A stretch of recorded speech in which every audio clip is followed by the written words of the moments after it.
Dans le film que vous allez voir, des images de synthèse vont être utilisées pour représenter le trajet de la lumière. Or, si la lumière se voit de face, lorsque la source lumineuse est devant vous, elle ne se voit pas de profil. Alors, nous avons choisi de représenter la lumière de profil de cette façon. Et comme la lumière n'est pas instantanée, mais qu'elle se déplace, nous la ferons avancer de cette manière. Bien sûr, gardez en tête qu'ici, la vitesse est considérablement ralentie. Bon film!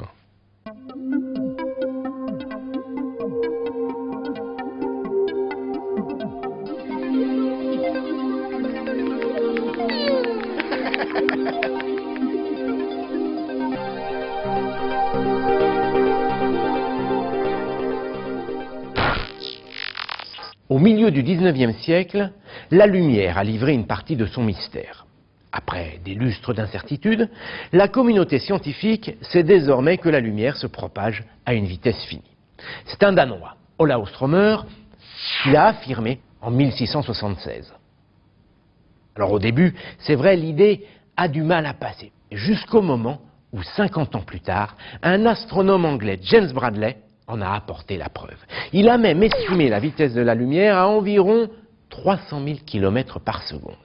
Seulement voilà, en ce milieu de 19e siècle, la communauté scientifique sait que le résultat de Bradley est approximatif. En effet, Bradley a fait son estimation à partir de la distance qui sépare la Terre du Soleil. Or, à cette époque, cette distance est encore incertaine. C'est d'ailleurs l'une des grandes questions qui agitent l'Observatoire de Paris. Une question à laquelle les scientifiques répondraient facilement s'ils connaissaient précisément la vitesse de la lumière. En effet, pour obtenir une distance, il suffit de multiplier le temps par la vitesse. Or, en ce milieu de 19e siècle, seul le temps que met la lumière pour parvenir du Soleil jusqu'à la Terre est connu. 8 minutes et 12 secondes, soit 492 secondes. Autrement dit, vous l'avez compris, d'un côté, il y a ceux qui avaient besoin de la distance Terre-Soleil pour mesurer la vitesse de la lumière, et de l'autre, ceux qui avaient besoin de la vitesse de la lumière pour mesurer la distance Terre-Soleil. Bref, c'est le chat qui se mord la queue. Alors comment s'en sortir? À l'époque, l'Observatoire de Paris est dirigé par François Arago. Je le précise car c'est un éminent scientifique dont vous entendrez sûrement parler un jour ou l'autre. C'est une sorte de touche-à-tout de génie et qui en plus aime l'aventure. Il est aussi à l'aise avec la physique, l'astronomie qu'un dos de chameau.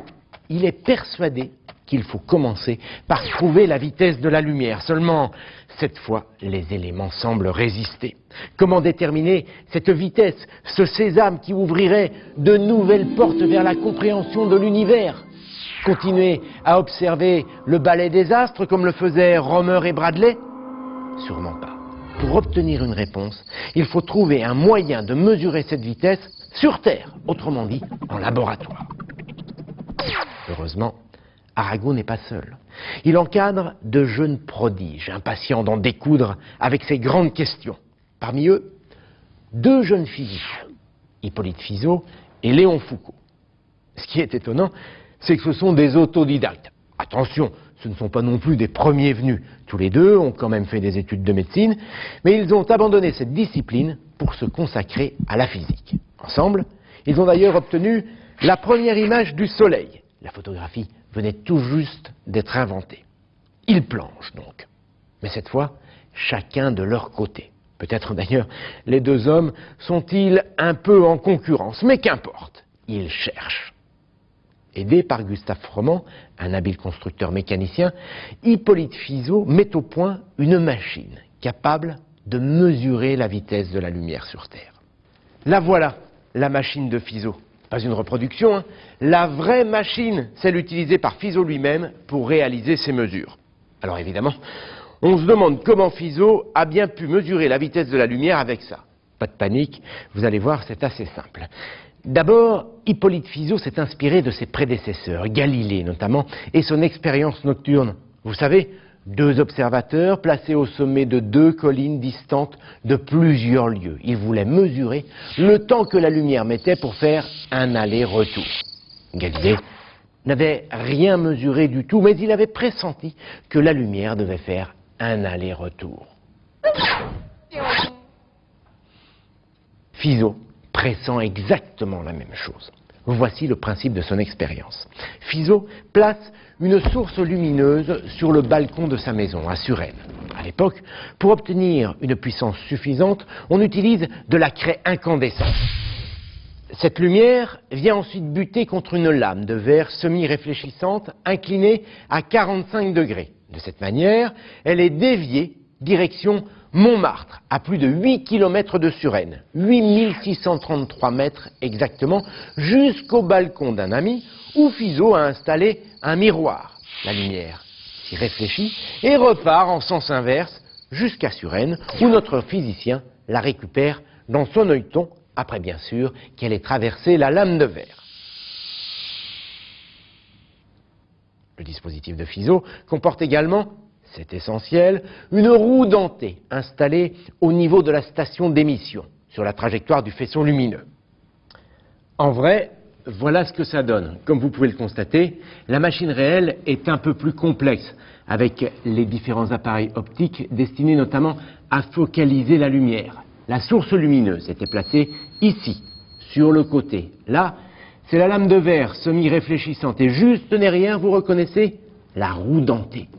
Mais si, la roue est bien dentée, seulement les dents sont minuscules, il y en a 720. Cette roue dentée était entraînée par un mécanisme mis en mouvement par un poids qui se trouvait là.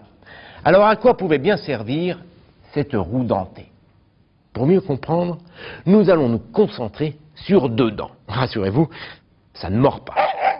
Quand le mécanisme est au repos, la lumière passe entre deux dents, frappe le miroir à Montmartre et revient vers Fizeau, qui observe un point lumineux dans l'œilleton. Maintenant, le physicien fait tourner la roue. Les dents coupent le faisceau lumineux. Le point lumineux s'évanouit, puis apparaît de nouveau dans l'œilleton. La roue tourne de plus en plus vite, jusqu'au moment où la lumière qui à l'aller passe entre deux dents vient buter au retour contre une dent.